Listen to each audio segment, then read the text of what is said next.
Wire mic பெஸ்டா இல்லைன்னா wireless mic பெஸ்டா இல்லைன்னா ஏஐ யூஸ் பண்ணி நிறைய வெப்சைட்ல வந்து நாய்ஸ் ரிடக்ஷன் பண்றாங்க, அது பெஸ்டா? இந்த வீடியோல ஃபுல்லா டீடைலா பார்க்க போறோம். நம்ம வீடியோ ஸ்கிப் பண்ணாம ஃபுல்லா பாருங்க. இந்த வயர்டு மைக்கு எவ்வளவு மீட்டர்னா கிட்டத்தட்ட 6 மீட்டர். எப்படி நான் உங்களுக்கு காமிக்கிறேன் பாருங்க.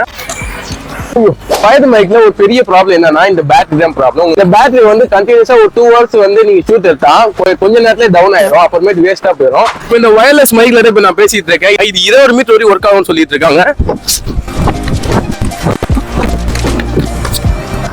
இப்போ என் வாய்ஸ் நல்லா கேக்குதா? நீங்க நல்லா நோட் பண்ணுங்க. சின்ன ரூம்ல வந்து நீங்க வீடியோ ஷூட் பண்ணனா நீங்க வயர்டு மைக்கே பெஸ்ட்னு சொல்லுவேன். அதே மாதிரி எவ்ரி 2 hours வந்து நீங்க பேட்டரி மாத்தணும்னா அது ஓகே நான் சொல்லுவேன். ஏஐ வச்சு அன்வான்டட் நாய்ஸை வந்து ரெடியூஸ் பண்ணா நிறைய டைம் ஆகும். அந்த மாதிரி வெளியில வந்து ஷூட் பண்ணணும்னு ஆசைப்பட்டாலும், கொஞ்சம் லாங்கா போகணும்னாலும், கொஞ்சம் ஷார்ட்டா வரணும்னாலும், கொஞ்சம் சுத்தி வரணும்னாலும் அழகா வந்து இதுல பேசிக்கலாம். இந்த மாதிரி பக்காவான ரிவ்யூ, பக்காவான ப்ராடக்ட் டெஸ்ட் பார்க்க ஆசைப்பட்டா நம்ம சேனல் இப்பவே சப்ஸ்கிரைப் பண்ணிங்க, இல்லைன்னா மிஸ் பண்ணிடுவீங்க.